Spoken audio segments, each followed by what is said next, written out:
Hello students, मैं हूं doctor Shankar चारण। हम जो टॉपिक पढ़ने जा रहे हैं that is the problems faced bye osmo regulators. Osmo regulators को क्या क्या प्रॉब्लम्स फेस करनी पड़ती हैं, इनको हमने देखना है। सबसे पहले आपको पता होना चाहिए कि ऑस्मो रेगुलेटर्स फ्रेश वाटर में भी रह सकते हैं, ऑस्मो रेगुलेटर्स मैरिन भी होते हैं और ऑस्मो रेगुलेटर्स टेरेस्ट्रियल भी होते हैं। तो सबसे पहले हम फ्रेश वाटर के अंदर रहने वाले जो ऑस्मो रेगुलेटर्स होते हैं उनके बारे में समझते हैं। फ्रेश वाटर एनिमल्स वो अपने आप को कैसे रेगुलेट करते हैं, उनके अंदर क्या प्रॉब्लम होती है वो प्रॉब्लम देखते हैं और फिर आहिस्ता आहिस्ता इनकी प्रॉब्लम्स का जो सॉल्यूशन है वो भी देखते हैं। तो फ्रेश वाटर एनिमल्स की बात करते हैं, वो एनिमल्स जो फ्रेश वाटर में रहते हैं। समंदर के पानी के अलावा जो भी पानी होगा वो फ्रेश वाटर की कैटेगरी में आएगा। मैं यहाँ पे एक फ्रेश वाटर जो है ना वो फ़िश बनाने लगा हूँ और मैं आपको ये बताना चाह रहा हूँ इसको क्या प्रॉब्लम होगा। देखें, फ्रेश वाटर के अंदर रहने वाली ये जो फ़िश है, so this fish is going to reside in an environment that is termed as fresh water. ठीक है, सपोज ये एक फ़िश है and this fish is living in fresh water, ऐसा ही। तो फ्रेश वाटर के अंदर पता है क्या है, फ्रेश वाटर के अंदर जो एक्सटर्नल हम ये कंडीशन देखते हैं। फ्रेश वाटर का जो एक्सटर्नल कंडीशन है, किसी भी लिविंग ऑर्गेनिज्म के अंदर दो कंडीशंस होंगी, external and internal conditions. Concept देखिएगा यहाँ पे, ठीक है। एक्सटर्नल कंडीशंस को देखते हैं और इंटरनल कंडीशंस को देखते हैं। तो एक्सटर्नल कंडीशंस में ये बताया गया है कि एक्सटर्नल कंडीशंस यहाँ पे क्या होंगी, अकॉर्डिंग टू इसके बॉडी के हिसाब से जो बाहर का एनवायरनमेंट होगा वो होगा हाइपोटोनिक। बाहर का एनवायरनमेंट क्या होगा, हाइपोटोनिक होगा as compare to internal environment. मतलब कि अंदर की तरफ क्या होगा, मोर होगा साल्ट्स और लेस होगा वाटर, ठीक है। और बाहर क्या होगा, बाहर होगा that is the more water, क्योंकि ये फ्रेश वाटर लिविंग ऑर्गेनिज्म है तो मोर वाटर होगा।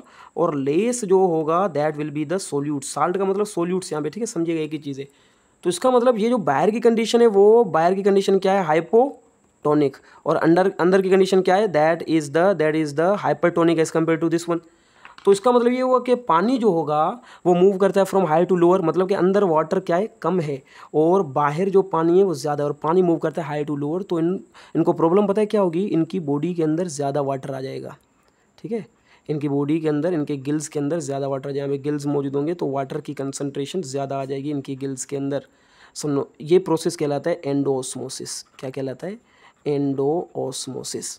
ये इनकी प्रॉब्लम है, एंडोऑस्मोसिस, कि इनके अंदर ज़्यादा पानी आ जाएगा। तो इसी वजह से ये जो लिविंग ऑर्गेनिज्म है इनका जो यूरिन होता है, याद रखिएगा, इन लिविंग ऑर्गेनिज्म का जो यूरिन होता है दैट यूरिन इज समझिएगा कॉन्सेप्ट को, इनका जो यूरिन होता है that is the dilute urine.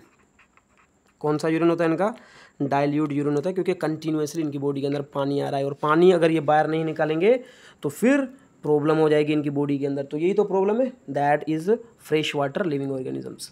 अच्छा, इसी जगह पे अगर हम सेम जगह पे एक और लिविंग ऑर्गेनिज्म देखते हैं दैट इज़ द मैरिन। याद रखिएगा, मैरिन वाटर, समझिएगा कॉन्सेप्ट को। अगर इसी जगह पे हम बात करें about the marine water animals, ऐसे एनिमल्स जो मैरिन वाटर में रहते हैं इनको क्या प्रॉब्लम होगी, और ये प्रॉब्लम देखते हैं मैरिन वाटर को क्या प्रॉब्लम होनी चाहिए, मैरिन वाटर एनिमल्स को, ठीक है। और मैरिन वाटर एनिमल्स में यहाँ पे बना रहा हूँ ये वाला जानदार। सपोज़ कोई भी एक लिविंग ऑर्गेनिज्म मैंने यहाँ पे बनाया है, so that is a fish. समंदर के पानी में रहती है ये फ़िश, ठीक है।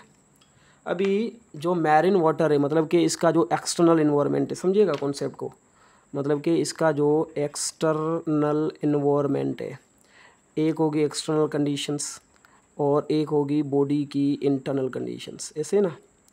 एक बॉडी की एक्सटर्नल कंडीशन होती है और एक होती है बॉडी की इंटरनल कंडीशंस। इस जगह पे पता है क्या होगा, इस जगह पे ये होगा कि जो एक्सटर्नल कंडीशंस हैं वो है हाइपरटोनिक। एक्सटर्नल कंडीशन क्या है, हाइपरटोनिक, और इंटरनल कंडीशन क्या है, हाइपोटोनिक।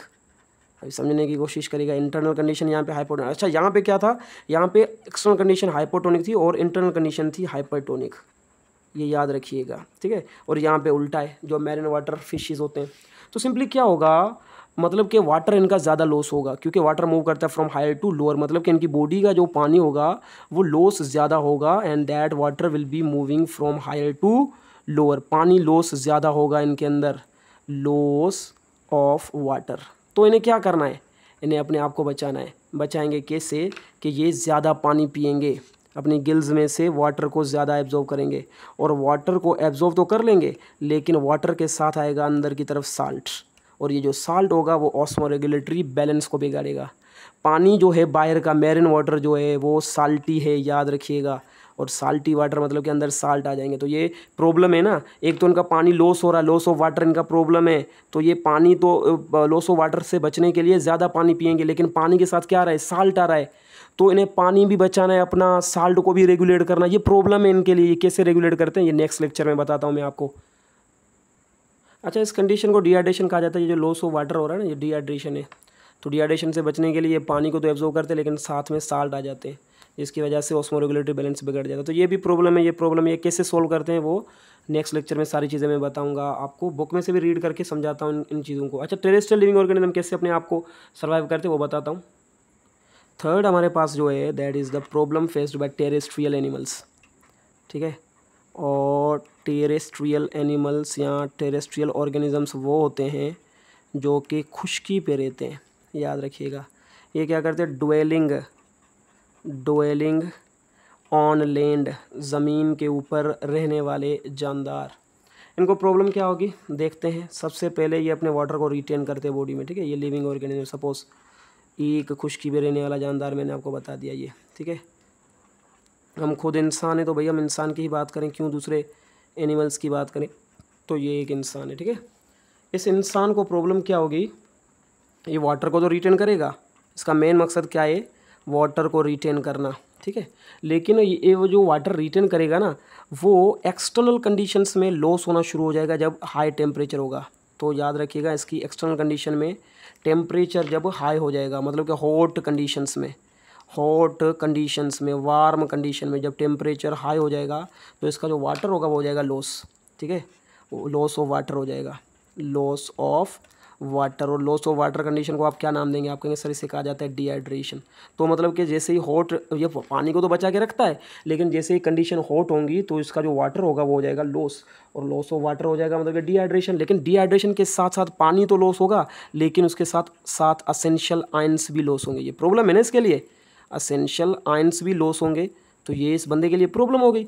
तो अपने आप को बचाने के लिए क्या करेगा, ये प्रॉब्लम्स आगे मैं बताता हूँ। अच्छा, जैसे ही वाटर लॉस होगा, इसके आयंस लॉस होंगे, तो ऑस्मोरेगुलेटरी बैलेंस क्या होगा, बिगड़ जाएगा ना। तो मैं यहाँ पे लिख रहा हूँ चेंज और डिस्टर्ब या डिस्टर्बेंस हो जाएगी, डिस्टर्बेंस इन ऑस्मोरेगुलेटरी कंडीशंस। जो ऑस्मोरेगुलेटरी कंडीशंस हैं इसकी बॉडी की वो चेंज हो जाएंगी, इसको डिस्टर्बेंस आ जाएगी। तो ये प्रॉब्लम है ना इसके लिए कि एक्सटर्नल कंडीशन जैसे हॉट होगा तो वाटर लॉस हो जाएगा, उसके साथ आयन लॉस होंगे, ऑस्मोरेगुलेटरी कंडीशंस डिस्टर्ब हो जाएंगे। इस प्रॉब्लम से ये अपने आप को कैसे बचाएगा, इन फिशेस के लिए प्रॉब्लम जो मैंने आपको बताया वो कैसे बचाएंगे। ये प्रॉब्लम से बुक के अंदर अलग से एक टॉपिक बताया गया कि how they face the what are the problems to the osmoregulators. और अभी इस प्रॉब्लम से कैसे बचेंगे ये नेक्स्ट लेक्चर में आपको बताता हूँ।